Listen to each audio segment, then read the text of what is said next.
do it off the wall.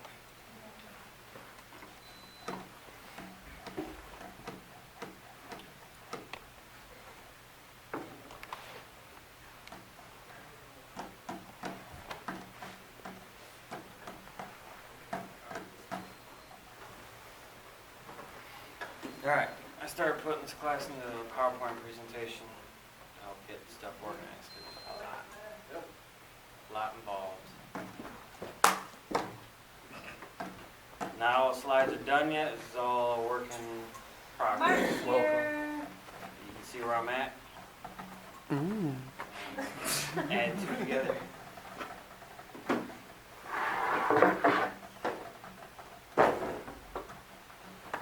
You get nervous when people say No, maybe I'm excited.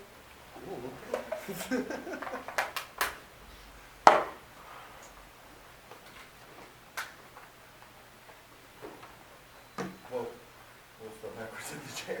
I was like, I Carl, sat down in it. Huh? In the I was middle. like, Carl, which one? That's right, you got two heads. Yours. The shitty one or the You look like a little kid in there. I always ride the shitty one here. See that 20,000 miles. I do what I want. Use that, oil shit? V-Nex for older cars like that. I'm gonna replace. I'm already ready to I just use, Your place like Good guy here. Settle down. I guess it runs better. oh, okay. I just use Max Live, Valvoline, Max Live. Actually, And stuff too. Yeah, if you pour some of that shit in there, I'll I do always do so.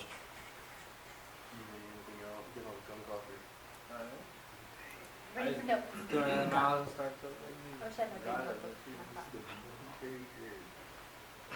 Fucking rides better than my new one, honestly. Does it? The old one, yeah. Yeah. So I've replaced everything in there. 3800? Back on for Boca. That's just supercharged, it's an SS. SSs are, Too close. Really? SSs back then were just like leather, sunroof, power Hey, seat, kill that light over there. Let's see if the picture comes out. That's it. suspension. Oh, see, that's what it looks like. They're supposed to look like. What? What if you pulled it back? No, there should be a picture in the picture already. But Yeah. some of you guys have put their class together very well. Shotgun. I thought we were talking about flutter and not shotguns. Shockers. Shockers? Yeah, I think he is. Ear hurt shock. Is there a contrast adjustment? That's what I'm trying to Oh. access. Is that your home projector or is that one? No, That's, here. I was gonna say, if it was your home, then you should have had this all set up. There you go. Yeah, you should measure. He just brought his damn camera with a stand, it looks like. Did you bring the stand too? Yes. Yeah, the stand is mine for the camera.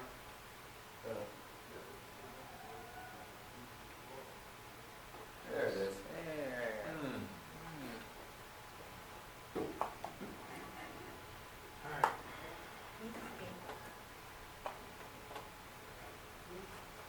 And then I went on my stuff. Alright. So, I dealt the class, the military theory.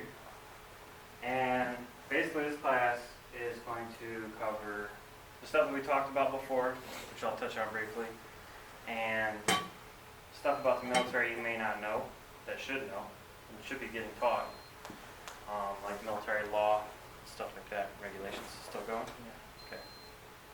So, I'm Staff Sergeant Soroka, and the reason why I'm doing this class is because, damn, I forgot the damn notepad. Can you go to the office and grab the bag real quick? My bag's right by the black top box. Need your index card? Hmm? Need your index card? They're like full sheets of notes. But this is to help understand kind of how we become as a society, civilization, how the military has come to be what it is, what we choose to believe, how we perceive things. So you're gonna hear about military law and conspiracy theories and mass media, alternative media, and whatever input you guys want to put in, you can put in too, and add to the class. So, while he's getting that, I'll go ahead and come on to my next thing.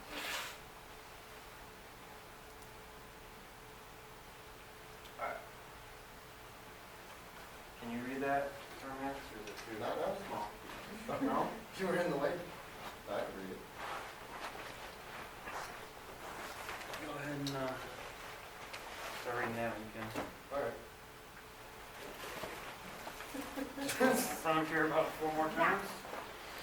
The U.S. civil flag, created in 1799 by the Secretary of the Treasury, Oliver Wilcott, to represent civil jurisdiction for custom houses and Coast Guard cutters. You don't know what that is. What in the world is a Coast Guard cutter? That's that big boat they have in Michigan, parked over by Mackinac Island, Mackinac City. Cut size. Gotcha. This flag represents the common law of the sovereign nation at peace. The civil flag was soon adopted by merchants to represent sovereign land ownership and common law jurisdiction. Due to its expense, the civil flag never caught on among the greater populace, which still flew the war flag representing martial law, or martial and admiralty. Admiralty. There you go. Law. Alright. We'll do the next part, Sergeant Fisher? Come on. Alright, I got I sound like hooked on phonics trying to read. Civil that. flag's origin extends back to the Sons of Liberty in Boston, who flew the rebellious stripes, a vertical striped flag in rebellion against the Stamp Act imposed by Britain in 1767. The Sons of Liberty flag, which was literally pretty much that flag minus the stars, and it had Sons of Liberty in the middle of it. That was our first flag before we got any United States flags. But it inspired this flag, which is the true constitutional flag for civilian, the U.S. civilian peacetime. And I'm just going to try to summarize and paraphrase. The other one that you guys normally see, where the stripes are horizontal, is the wartime admiralty law, which is where admiralty law is the law of the sea. So when you're aboard somebody's ship and you're in international waters, you become part of whatever that ship's captain says is law. So the other flag represents wartime, admiralty law. That's the one you see everywhere. This one is supposed to be the U.S. civilian peacetime flag. But when the flags were produced, it was during wartime. So people were trying to represent the military. So the other flag got put in mass production. This one did not. This is still a legitimate U.S. flag. And it's supposed to be hung at places that are civilian and that are under sovereignty. Not all this may be correct. This is from U.S. Civilian Flags Organization. This isn't straight from U.S. Archives doctrine, okay? But this is part of history, legit. So everybody got a chance to see this? No. I can't really hang this up in this building. This is not a military building. I'm just giving you a little bit of history and information. I have one of these hanging up in my house because that represents civilian peacetime sovereignty. So this one, on the other flag, you see these stripes are going horizontal, but as soon as there's no wind and the ships are no longer forward into motion because they're at peace, the horizontal falls like this, and then the lines become vertical, representing that the ships are not in motion, we're not at war with anybody. So that's why we have vertical stripes here. That is a description by them and some other sites that I've seen, and so far nothing's challenged it. So, just wanted to give you guys a little piece of information that we were not taught in school, unless somebody else here has been taught that. Do you have that hanging outside your house? Is that something that people ask you about if they drive by? Hardly anybody notices, to Really? be honest. And I have a lot of neighbors that have the other flag, waving everywhere. I've had compliments on it, but I think they just thought like it was a different artistic design or something. And I usually have to explain it to them.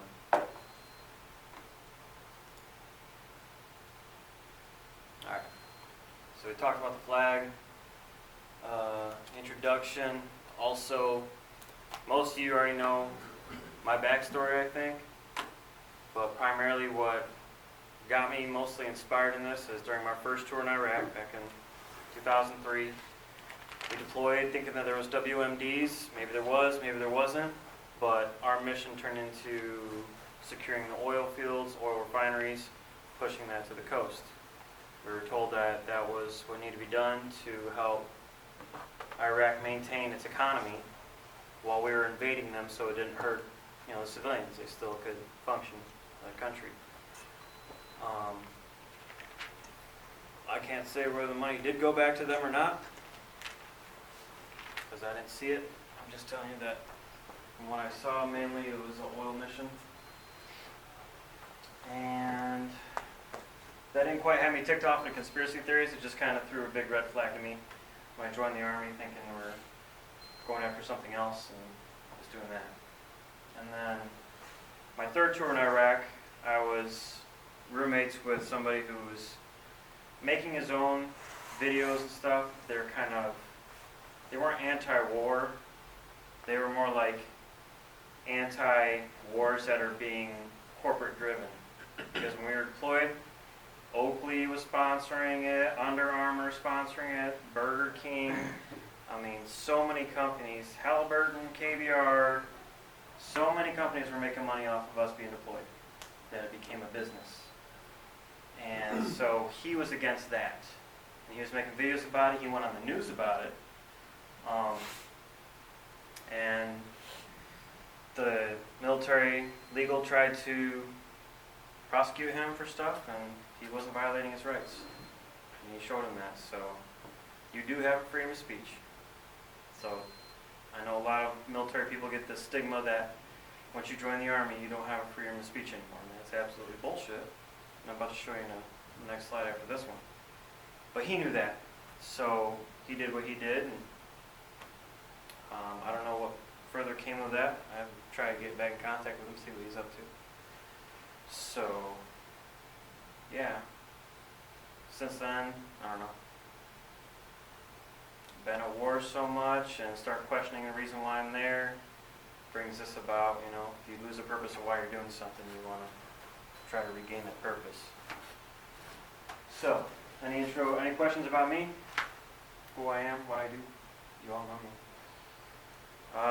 My disclaimer for this class, if I had more people, I'd probably be more inclined to give this, but I know you guys have been in my other class. But it's intended to not only educate soldiers on many aspects of military law and regulations that are not covered necessarily in the unit's mission essential task list, but also to open up a communication of opinions, critical and logical ideas that will create a stronger combat force by provoking creative thought. All opinions are welcome as long as they don't offend any groups or types of individuals.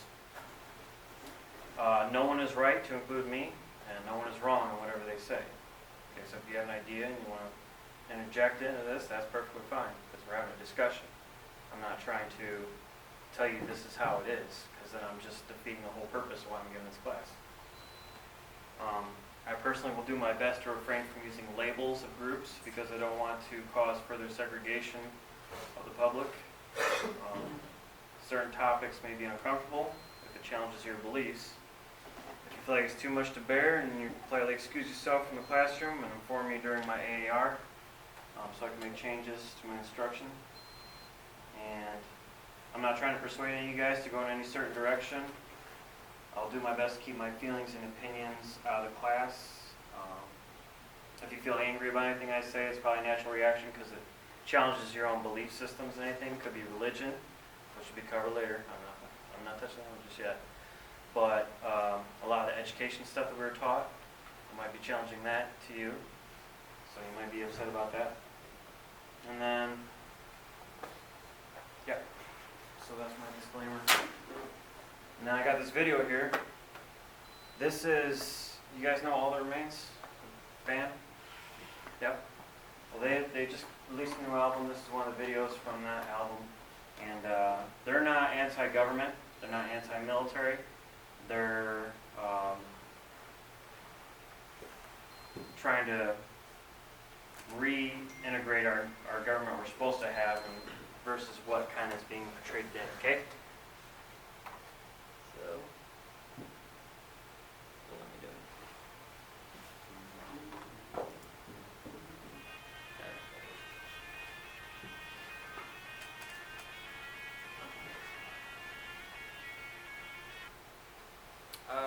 So, What do you guys think he's trying to say in that video? government stop telling me how to live my life. Okay. Anything else?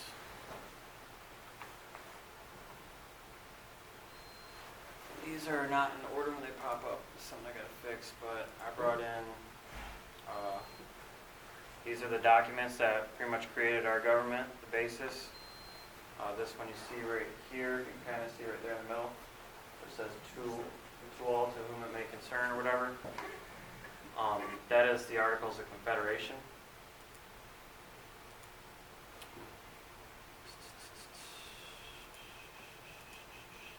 I don't bring this up like I want. Yeah, there's a whole bunch of All right. stuff going on underneath those papers. What it was we have our Bill of Rights, which is amendments to Constitution. Okay, so our Constitution is what we're all supposed to know. It's what we're sworn oath to defend. Does anybody know what the Constitution says or represents? So basically it was formed because it was to make a centralized government, and it was setting the rules for that centralized government to be formed and operated. To have a Congress, would have states would have their own representatives, and how all that would be processed and everything. And then the amendments from there is where we start getting our rights coming in, our Bill of Rights and all that, First Amendment right, the whole list of them. The Constitution gets ratified every 20 years, and the president has to sign off saying, this is it, either keep what we got or make some changes here and there. So, excuse me, there's been some changes, but I haven't gone through the process to see what all's been changed from when to where. But the states can vote on having amendments to it to add more constitutional rights for us or whatever, all right? Before the U.S. Constitution, we had the Articles of Confederation. That was right after the Revolutionary War, before our Civil War, and that was because the federal government or central government that was formed didn't have enough power or equity to enforce anything really. It was just kind of like an agreement between the different sovereign states, how they're going to coexist with each other. So, the Civil War that came in right after, the Civil War came in right after the U.S. Constitution.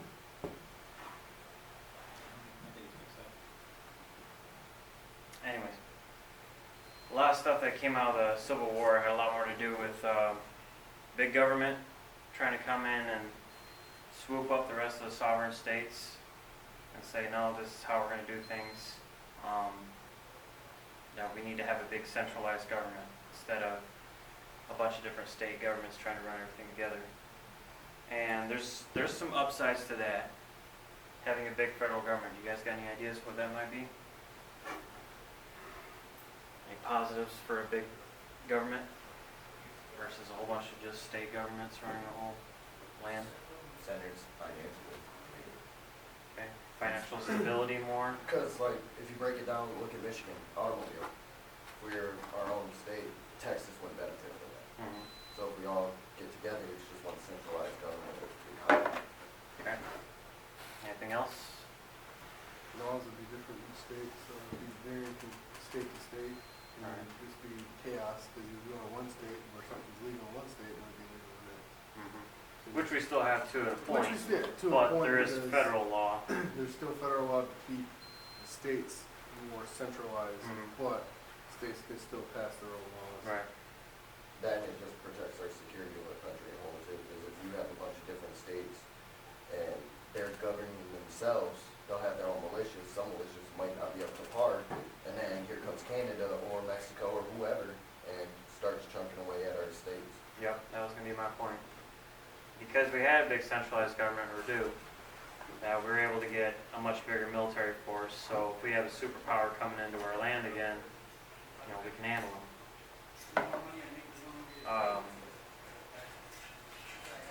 So yep, this is kind of what I've started as a timeline. Our American Revolution there at the end, 1680 to present. That's right around when we start colonizing the United States and then turn into our own. Before that, these countries were running under more monotheism. I can't even speak right now. Monotheism. And that is basically, you got your kings, queens, one person at the top, calling shots to the kings below, and really, really heavy taxation during that time. And then that was back during time of religion where, most religions had a single person that they prayed to, all the major ones. Before that time, before 1000 AD, we're back over here during Greece, Rome, Persia, and Egypt. They had multiple gods, and they were more of a conquering time, I would say, then than the other ones before. They were kind of more like refining what we had for borders and law and stuff. So, this slide I'll be coming back to another day, but not today. But I have a cool intro. You guys know it?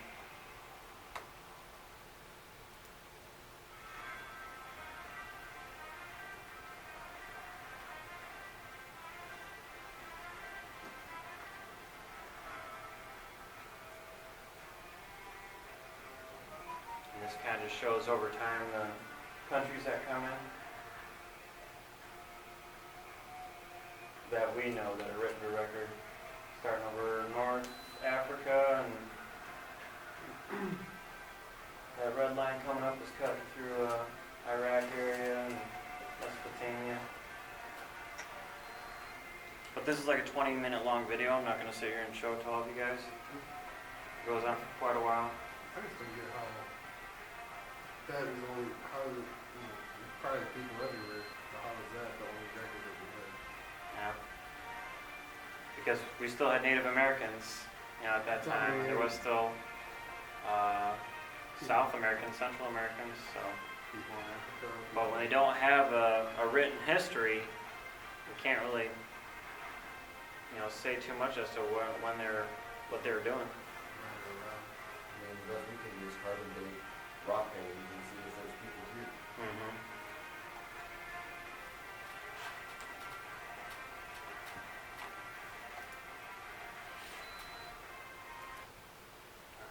I'm gonna skip that. Rest of that for now. This one is what I've started as kind of a web to see where certain things come together. You remember when we made the big list of conspiracy theories that we all yelled out and we're thinking about? We're trying to find the underlying things that connect them. So one, education inspires a lot of stuff. I know this is really small print, but this one says the Earth theory, like how our Earth is formed, what it looks like, its history, and the whole solar system, and galaxies and all that stuff. And then education really harps on what do you want to do, what do you want to be when you grow up, like as soon as you get into school. Rockefeller Industries is a big promoter to the education system, and then so if they have financial interest in the education system, they can possibly manipulate it to what they see fit. A lot of our history history is written by the victors. I believe Napoleon Bonaparte said that. I'm gonna start playing. I don't care if you do. I was gonna really ruin your time. Please do. Some soft undertone music. So,